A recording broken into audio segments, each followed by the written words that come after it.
Chico saiu do estúdio fazendo assim pro William, ó, tipo, depois a gente combina, eu vou, a gente vai ter Chico Pinheiro no rolê, em breve.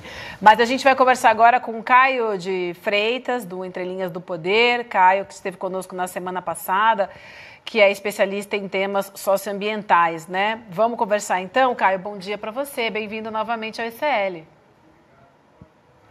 Bom dia, Vivi, bom dia, William, bom dia, César e todos que nos acompanham.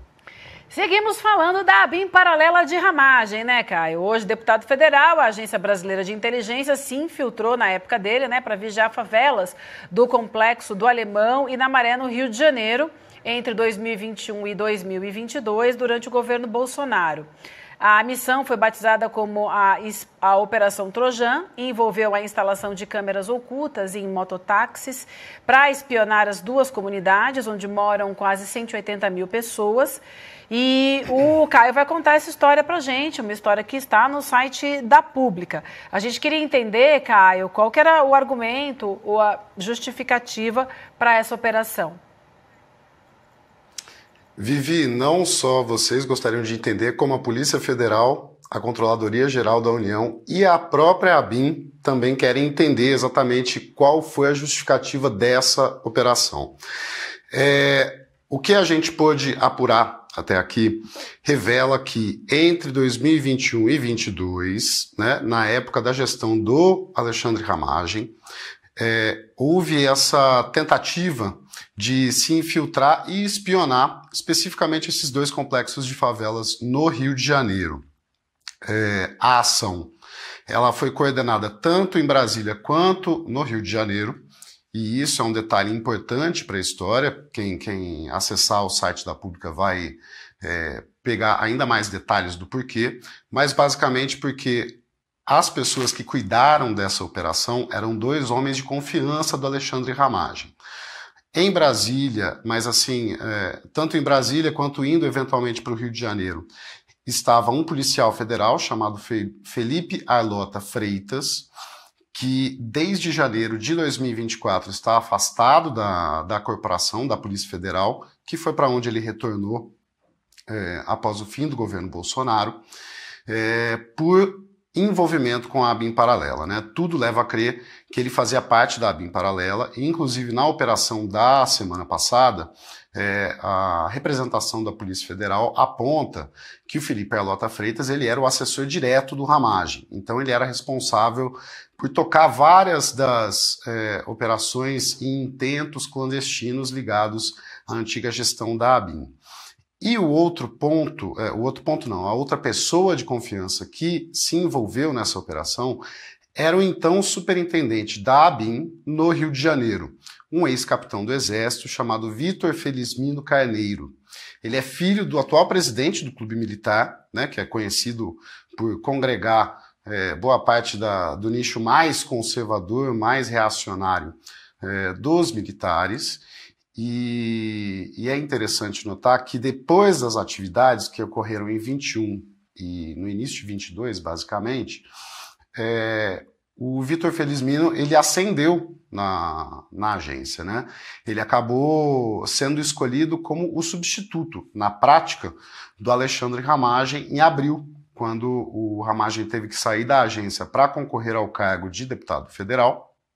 Então, o Vitor Carneiro, ele tocou a agência durante os últimos 8 meses de governo Bolsonaro. Por que isso é importante? Porque o nome dele, para se ter uma ideia, já foi citado naquele outro encontro que já foi aberto pelo Supremo Tribunal Federal, que era aquela reunião de 2022, do dia 5 de julho, no qual... Naquela época, lembremos, né? A ABIN era subordinada ao GSI, do general Augusto Heleno, e o general Augusto Heleno comenta em voz alta de que ele estava conversando com o Vitor sobre montar um esquema para avaliar o que os dois lados estavam fazendo nas eleições.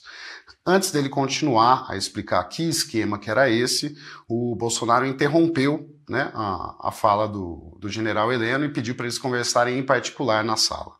Então, a Operação Trojan, o que se sabe, e nós podemos apurar com diversas fontes, não teve justificativas plausíveis, não foi devidamente justificada, nem motivada e mal foi registrada, né? Esse tema, e aqui é um ponto interessante de notar, esse tema ele surgiu inicialmente entre 2022 e 2023, na virada de governo, sob um outro nome. Um nome que é um nome meio genérico, que se chama Plano de Operações 06-2021. Por que esse nome importa? Haveria um conjunto de operações tal qual a Operação Trojan, que envolveu, como você bem lembrou, a instalação de câmeras ocultas em mototáxis nesses 2 complexos de favela e também suspeita-se que houve gasto com informantes, né, sem apresentar devidos motivos, o que vai contra a doutrina de inteligência que está vigente no país. Então, você fazer uma operação que move recursos públicos sem justificar exatamente por que é necessário, que tipo de conhecimento que isso vai produzir e qual o objetivo esperado, pode se configurar mesmo assim, né, que não à toa é isso que está sendo investigado tanto pela CGU quanto pela ABIN e pela Polícia Federal, em uma operação de espionagem ilegal, né? Então, a essa altura do campeonato, nós sabemos poucas coisas, o que se sabe é grave, e nós podemos garantir, inclusive no material que a Polícia Federal enviou para o Supremo Tribunal Federal na semana passada, e que moveu a recente operação, que causou, inclusive, o depoimento do Alexandre Ramagem na tarde/noite de ontem.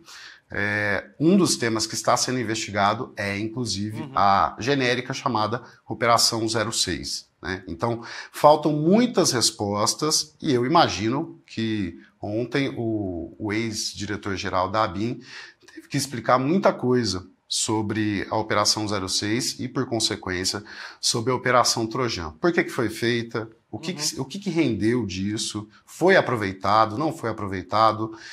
Com que motivo? Né? E por que nessas comunidades e não em outras comunidades, por exemplo, marcadas pelo avanço da milícia? São perguntas que a antiga gestão da ABIN e os oficiais envolvidos certamente terão de responder às autoridades. Exatamente. E é importante demais, Caio, a gente entender, se ele tivesse falado sobre todas as ilegalidades que ele cometeu na ABIN, essa conversa na PF não tinha durado 7 horas, tinha durado 30, né? Mas especificamente sobre essas, a gente tem uma clara ideia do que porque isso acontece, né? É mais criminalização da pobreza. Quem comanda o tráfico de drogas, quem comanda as milícias, quem comanda o crime organizado no Rio de Janeiro, não está nas favelas do Rio de Janeiro, né? Está na Zona Sul. E, obviamente, o governo Bolsonaro, e todo mundo sabe disso. Quem comanda o crime no Brasil não mora nas comunidades. Lá moram os trabalhadores, lá moram as pessoas que ganham sua vida trabalhando honestamente.